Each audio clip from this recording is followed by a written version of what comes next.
Hey guys, we're here in Israel. It's 8 a.m. We're about to do our first Zoom podcast with our boy Connor in Canada.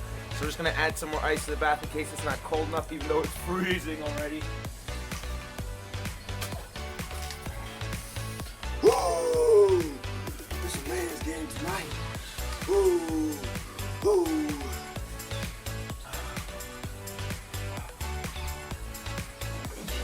Let's go. Oh, you feel perfectly. No.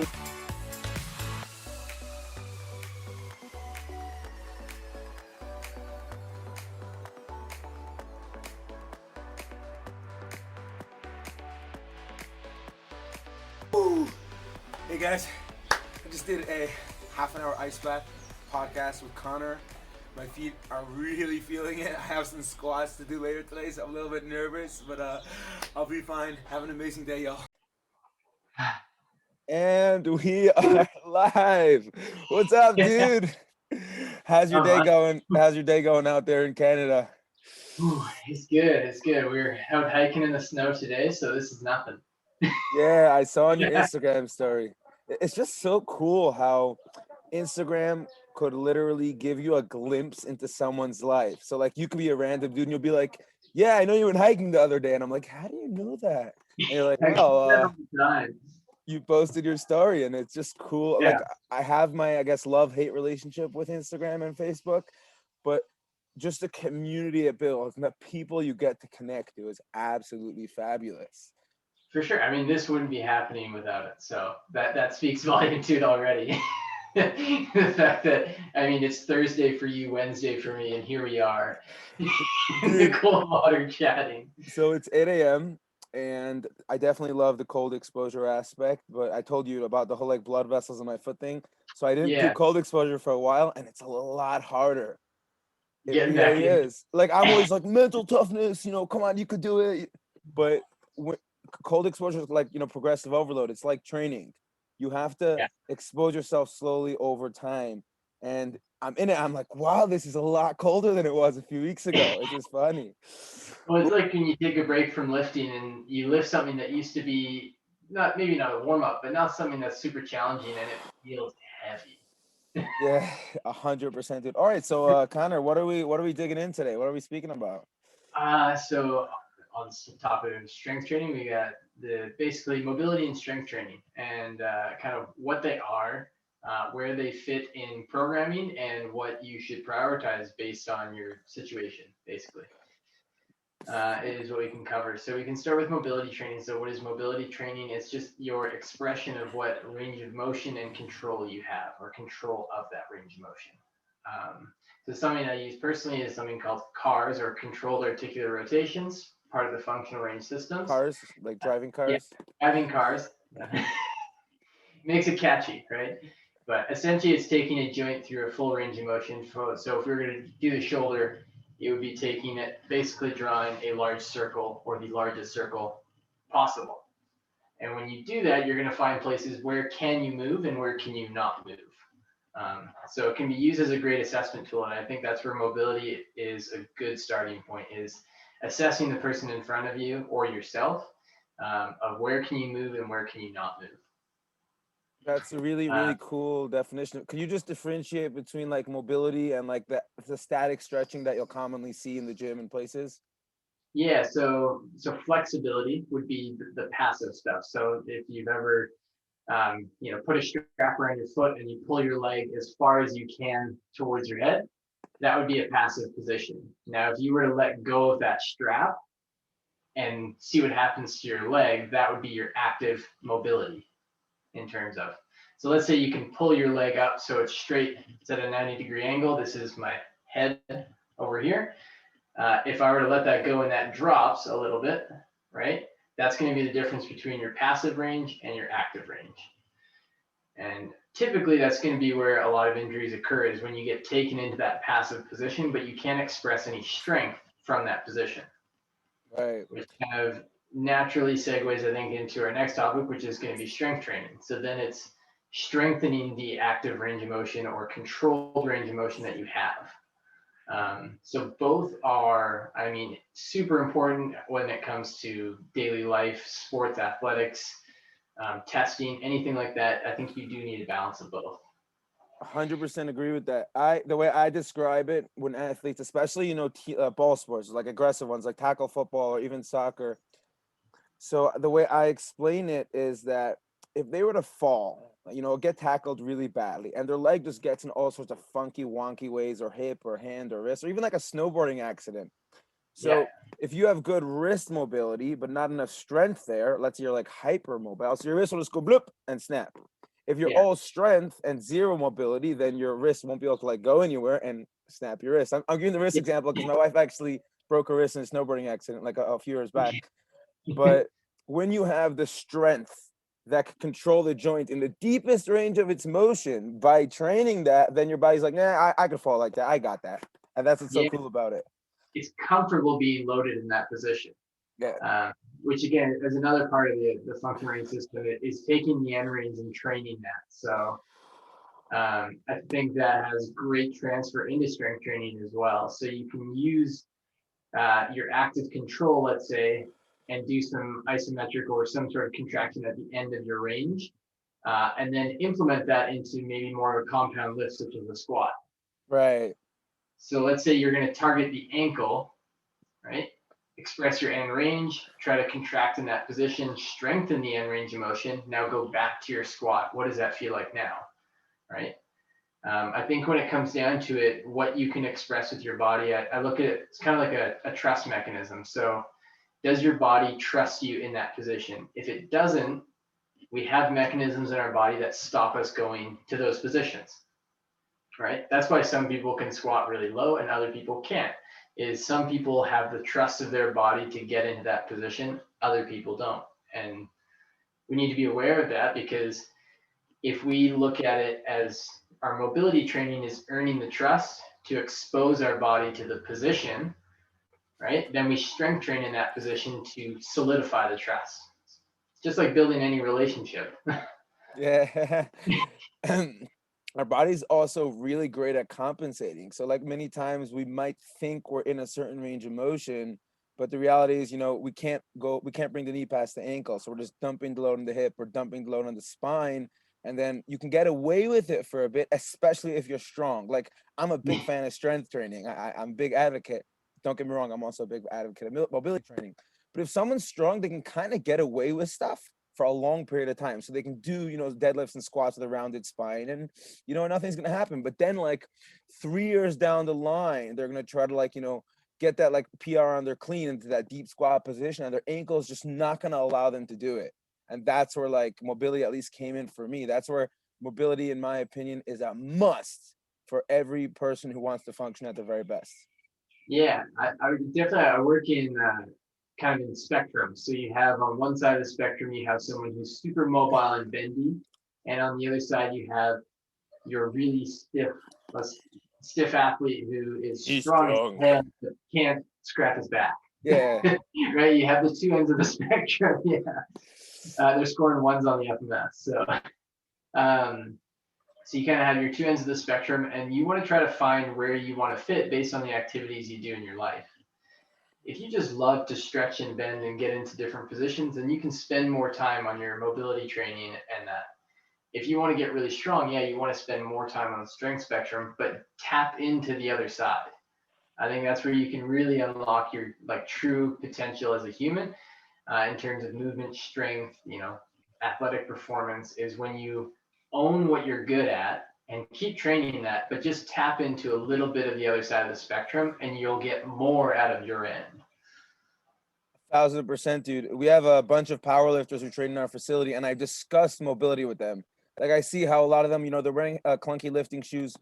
Lifting shoes in my facility. Oh no, they're wearing lifting shoes, or they're like using a little heel drop, whether it's plates to squat deep. And I've had conversations with them, and a lot of their perspective, and I agree with them, is that if my only goal is to lift that 1 rep max in the competition, and that's my sport, you know what? That's okay, because if I can lift the weight, I win the competition and get the $10,000 prize. But what consequences is that going to have in your daily life? Like, are you going to hurt yourself eventually? Are you going to be able to function?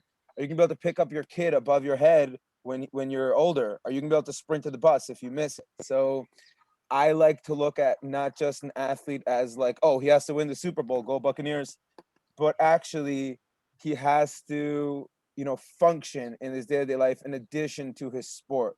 That's why it's so important to have that deep range of motion. On Yeah. that note, how would you like balance, you already touched on it, but how would you balance strength and mobility training in your day-to-day life as an athlete? So two ways to look at it. One is going to be like within a program session, and then two is going to be, like you said, in daily life. So we'll start with kind of within a program session. I'll usually start out with my warm up is going to consist of some general mobility. If you ever heard of like world's greatest stretch or anything like that, you're in that position, and you can just create a lot of movement variability for your entire body, right? Your lower body, your spine, your upper body, getting that all involved. And then I'll get more specific into areas that my client or myself have struggles with. So for me, it's hip internal rotation. So I'm going to spend a bit of time specifically at that joint, at that range of motion. And then I might follow that up with something specific to the lifts I'm doing that day.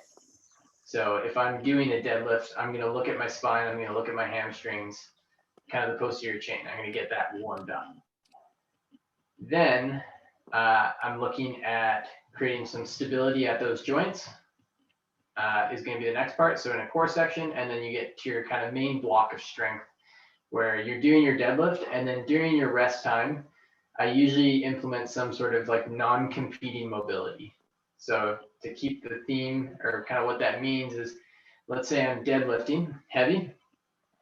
Something that I'm not really using in my deadlift might be the ankle, let's say. So I might work in some ankle mobility in between my sets of deadlift, because it's not going to take away from the heavy lift, but it's going to provide me benefit for, when I go hiking, when I go running and do other activities. And kind of do that throughout the program, is use your mobility training within a program session to not compete with what you're doing in the lifts. Now from day-to-day life, then you look at more, getting quality movement as much as you can. I think that's the simplest way to say it is, when you're standing waiting in line, don't be afraid to start moving your body. You don't have to stand right in one place, right? When you're waiting for your coffee to brew, try to sit in the bottom of a squat while you brush your teeth. Like there's just exactly drink the coffee, do the shoulder car, right? So it's trying to find ways to sneak in just little like movement snacks. I've heard them called, whatever you want to call them, move your body. Yeah, I really love the term movement snack. I use it a lot because it ties into my method of like, it's really just not that hour in the gym or that hour on the field. It's your entire freaking life. Sarah from our Make Moves crew, so she posted a great video I saw the other day. She was making her coffee, and in between like each step of the coffee, she's like doing a quick carbs. And I'm like, Yeah. that's so cool. But like the average Joe or the average Joette, is that a thing? Like dudette? So if he sees that, he'll be like, so like an average dude sees that, I'll be like, okay, like, I'm not that extreme, but it's not about extremity. It's not extreme to move your body. Like somewhere in the past, I don't know, a few hundred years, we messed up bad. We started sitting a lot. We live in this age of convenience where you could sit on your couch all day, work online. Your Amazon fridge, reorders its food automatically. Your groceries, your essentials, your diapers, whatever you need for your kids, ordered automatically, and you literally don't have to you don't have to leave your couch, and that's a problem. Your body needs movement in a full range of motion in every plane: rotational, sagittal, frontal, horizontal, vertical, jumping, land, whatever, as much as it needs food, water, and coffee, of course. So like, Of course. it's a sickness, it's a pandemic, if we want to use those words, the fact that we can't move. And I really like the way the TFC puts it, how he speaks about like software, hardware. And this is like, I tell this to all my clients, especially the desk warriors, like the ones who are really, elite athletes, but they work in a high-tech job in their day-to-day life. It's so nice that you're working on your mobility 5-10 minutes a day in your workout on your own. But if you're going to sit for 8 hours hunched over a computer, there's a problem. And one of these guys, I started working with a circus performer, and he's like super calisthenics, could do weighted pull-ups, front levers, back steps, juggling while on a unicycle. And he's like, why does my neck hurt so much? So he has his like daily shoulder spin up, what you would call cars. I just use Kelly Starrett's method. and he has his lower body spin up, and he has tons of mobilizations because he has terrible he's in like permanent protraction he's kind of like this.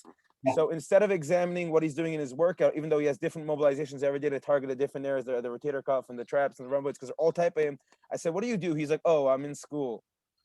So like he's just kind of like 8 hours a day. I'm like, bro, there it is. Of course your traps hurt. You're not moving. So now instead of just implementing the 5-10 minutes in his workout, the mobility, the stability, the banded mobilizations, I say every hour you have to move, whether it's take a 3-minute walk, whether it's do 5 push-ups, but you have to get your body moving more often if you want to live pain-free and perform at your fullest, especially with someone whose career is his income is based off his movement and his ability to For sure. function. Absolutely. And I think it may seem really small to do, a small movement here and there, but like I look at it as, your body will respond to the stimulus you give it in a day, in a week, in a month, in a year, in 5 and 10 years, right? So you're basically a sum of all of your habits. Mm-hmm. So if you're doing little tiny habits throughout the day, you're making that investment every single time you do it, and it's going to build to something. It's not the magic pill you're looking for. If you do this one movement, while you're waiting for your coffee to brew, that's not going to solve all your problems.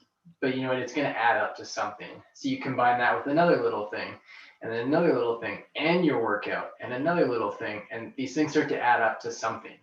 Yeah, I think it's also when it comes to mobility training. So I don't know if it was a video or an article, but I saw this really cool read that they pitted a CrossFitter, a power lifter, an Olympic weightlifter, a sprinter, a decathlon. Is that the sport? They combine all Yeah. the sports Events. together at an event, and they did like an event from each competition. So they did like a handstand walk, CrossFit. They did like an Olympic clean and jerk with like whatever 200 kilo, and it was rated by points. And who do you think won? Probably a decathlete. So the Olympic weightlifter won, and the reason is it's interesting. But for those who don't know, Olympic weightlifting is a sport of like clean and jerk and snatch. And in order to effectively lift hundreds of kilo or pounds over your head, you have to be extremely strong, extremely stable, and extremely mobile. You have to get 200 kilo over your head in a deep squat position, which means your shoulder mobility has to be nearly perfect. Your ankle and hip mobility has to be nearly perfect. And if it's not, you're just not going to make the lift. So it just says something about these positions. Like, I'm sure this Olympic weightlifter is mobilizing a lot. But when you get to that point where you can do the 200 kilo over your head, in the act of clean and jerking, you're getting your mobility in. Like you're in you're getting in a deep squat 200 kilo. You don't need to spend 7 hours mobilizing every day if you already have the ability, but you have to build to there. Once you build to there, like there's some like I don't really like the word purist. Like I only run. I don't do anything else. I don't know if I agree with that mythology, especially working with athletes, and I see how you must strength train if you want to perform in the field. But like if you're already mobile and you spent years getting it, or you're just naturally mobile because you never sat as a kid and just frolicked, and that's how it should be. If you keep up your deep squats and your deep hinges and you're moving your body always in a full range of motion, you may not need to do as much mobility training as the average person does. You'll want to incorporate movement snacks, but the movement snack is what got you to that good range of motion in the first place. That's how I explain. So let's say a interesting method I started doing when I'm working with clients. So they have an hour slot, and I always want to maximize. Usually, some athletes have an hour and a half. Depends on the person and their needs. I always want to maximize their time. So this guy comes to me who he's a desk warrior, he's 50 years old, never moved in his life. I'm not going to say, let's break our PR in the squat today. I'm going to unlock his range of motion. I'm going to get rid of his pain. And, we're going to progressively strength train. And I use the 60 minutes as a meter. So I'm like, okay, this guy needs a lot of mobility and stability and, how to brace correctly and, how to, move correctly and a lot of homework and like some strength. Whereas like a D1 athlete walks into my gym, it's like, all right, 5 minutes mobility, 5 minutes stability. The rest of the hour slot is going to be spent strength and power training. That's how I say it. And it's really individual to the person. You really have to, and I do that for myself as well. Like I go through phases around 3-month blocks, in periodization. And at a certain point, I'll be like, you have 1 hour to work out. You can do whatever the hell you want. So I'll always get one big bad lift in, whether it's squatting, deadlifting, cleaning, something hard and heavy. and I'll be like, you know what? I just want to play today. So I'll hop on the beam, I'll do some whatever, I'll mobilize, I'll do some routines, but I'm not gonna spend 7 hours working out a day. I'm gonna work on what I need most. And if I'm feeling like extremely tight in my rotator cuff, like just, in the external range of motion, I'll spend 10, 50 minutes banded mobilizations and, using the peanut, using the lacrosse ball, because that's what's important right now. And it's just a cool way of training that it's not always about, how much can I squat? How much can I deadlift? It's about how much fun can I have and how much can I function today in the workouts? And that would be my For main sure. goal. I think your training should always be shaped around what your goal is, right? If your goal is to live a healthier, you know, life that you can enjoy the things you want to enjoy, whether it be hiking, playing with your kids, all these things, you don't need to be squatting the house every session, right? You don't need to be, right? You need to be doing some mobility work and some moderate to sometimes intense strength training, enough to create an adaptation, but you don't need to crush your body into a pulp if your goal is just to live a healthier life. Now, athletes, you know, by nature, they need to be the strongest, the fastest on the field. That is their job. That is their activity. So they're going to need a little bit more intensity within their sessions to pull that out. I think a lot of smart people have said athletes are typically the ones that can deal with the most shit without breaking down. But not saying you have to break an athlete down. It's giving them smart training, but you have to put them through some stuff because sports are inherently dangerous. So they're going to run into some danger at some point, and they need to be prepared for that.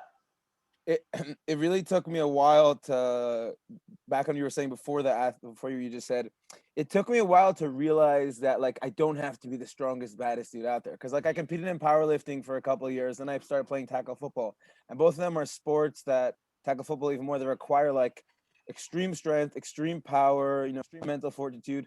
And it only realized when I got injured so much in football, last season, I realized that like life is not about how strong you are. It's about, at least for me, once again, if someone's a powerlifter, life is about how strong he is. But for me, it's about how well can I function in my day to day? Can I hike and run and jump and swim and lift heavy weights and be mobile and ice bath and live life to its fullest? And that's kind of how my training started developing, and I carried it over to my clients as well. Regarding what you said about athletes, so even elite athletes have periodization, meaning they don't crush themselves every day, All every day, yeah, all day. That's one of the problems I see with CrossFit. Like if you're gonna walk in, not to like bash the sport, I have a lot of respect for it, and the people, the pioneers who like created it. But like if you're gonna go to the gym and every freaking day just beat yourself up, something bad's gonna happen.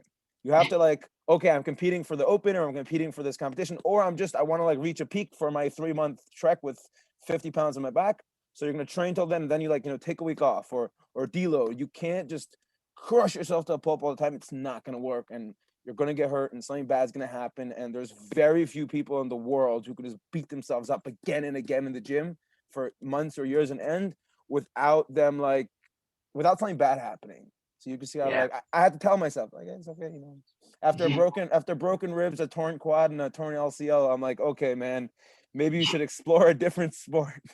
It's not, Yeah, not tackle football.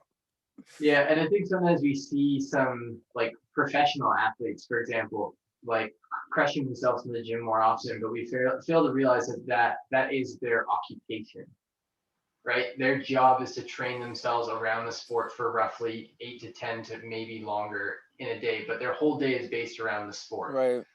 As someone who is a weekend warrior, or like, you do sports more recreationally, your life isn't based around that activity. So you need to keep that in mind with your training, but as well as how you perform that activity and how much, how intense, those kind of variables need to be kind of taken into account. Yeah, like at the same time, both of us, I would say, are casual or amateur athletes, but we don't inherently have the recovery tools these guys have. So like let's Yeah. let's take like an NFL player. So he's playing like a quarter of the year at his peak, and the 3 quarters of the year he's in the off season, where he's taking, first of all, he just won the Super Bowl. Tom Brady and all the guys are in Disneyland. They're going to take a good month off, just enjoying life. I'm sure they'll move, they're not going to sit on their couches. They take care of health, but they have the physical therapist, the massage therapist, the nutritionist, the top quality sports nutrition. They're getting 8 hours of sleep. They have all sorts of biohacking equipment. I mean, look at Tom Brady. He looks like he's 20 years old. They have all sorts of equipment that helps them, stay healthy, sleep well, recover well. Me and you, well, I think that I have a nice gym facility and I have a massage gun and I know some mobility stuff. I don't have the tools that they have to recover. So while they could beat up their body in the offseason 9 months out of a year, man, you can't. We just don't have that ability. Like training is, a lot of people don't know this, and I know you do, but like when you train, you're not building your body. You're breaking yourself down. Your muscles are breaking themselves down, and your bones are breaking themselves down, and you're completely catabolic. When you sleep and when you rest is when your body grows. So if you're gonna come along and just beat your body up again and again, you're not gonna grow. You're not gonna repair any damage. So we have to just kind of like, balance that and realize that we're not going to get to the athletic level because we're not getting paid 50 million bucks a year. Or is it 500 million? I don't even know what they get anymore. We're just enjoying life and living life, and we have to treat our body, it's a temple. We have to keep our body alive and healthy from the corona zombies, and forever. You only get one flush vessel. We got to use it right. Yeah. Oh, how you doing in the ice bath? By the way, you're brave. I'm like breathing yours. Like, yeah, whatever. I do this every day. Yeah, it's not too bad. I think I've pretty much warmed up this little tub already. Oh, nice. So what happened that last Zoom call, the 60-minute fateful night? So I'm been ice bathing for over half a year and cold showering and stuff. And I think, progressive overload is the key concept of training. Every time add a pound to the bar, add a rep, go down slower, make it harder. So instead of going from 20-minute ice bath to 25-minute ice bath, I went from 20 minutes to 60 minutes. And all the blood vessels, not all of them, but a bunch of blood vessels in my feet popped. My feet got really swollen and inflamed. So for someone who walks barefoot and for someone who does cold exposure, that's not a good idea. So I reached out to Andy Bryan, who's the podiatrist in Australia. He's really, really good content. Yeah. He's a foot nerd, I believe. And I asked him yo, what's up? He's like, yeah, no barefoot, no cold exposure. Stop doing dumb shit and treat your body. Okay, fine. So now I'm starting to feel my toes again. I'm not so happy about that. But in Hebrew there's a term. In Hebrew there's a term be chazak, be strong, tough it out. It's grunt, tough it out, man. You know what I mean? Woo. Getting a little cold. Do you feel that we covered, all the what's, whys, hows, wheres of strength and mobility? Is there anything you'd want to add to our audience? Honestly, I think that's good. I mean, if people have questions, I'm sure you can tag where to reach us. But at Freedom Peak Performance for myself, feel free to ask any questions. I'm an open book when it comes to it. I love to share information. So. Amazing. So just in summary, guys, guys out there listening, thank you so much for getting to this point and watching watching us. My mind's not working. Watching us freeze our butts off. So strength and mobility are both useful tools that you should be incorporating in your life, both in and out of the gym. TFC concept, hardware, software. It's not just the gym. It's also sitting on the floor. It's also about not getting into those positions that are causing you to be immobile in the first place. We're going to wrap it up for today in Hebrew L'chaim. If you're familiar, cheers, bro. Thanks so much for coming out today. I'm going to start my work day. I think you're going to go to bed, right? All right, dude. Bedtime. Yeah, take a nice. Oh, question of cold. Do you take a hot shower after you cold expose, or you just leave it at that? A lot of times I'll take a hot shower. It feels nice. I'm not going to lie. I think I'm going to take a hot shower because one time I did this when I did the 60-minute ice bath. So I had a client right after and I was delirious the whole session. He's like, are you okay? I'm like, yeah, I'm okay. So I'm going to hot shower, start my day. It's such a privilege to start a day with an ice bath. You crush the day after. So it's going to be fun. I'll see you, dude. I'm really excited about when it goes up, and have an amazing day and night. Will do. You too, man. See you, dude.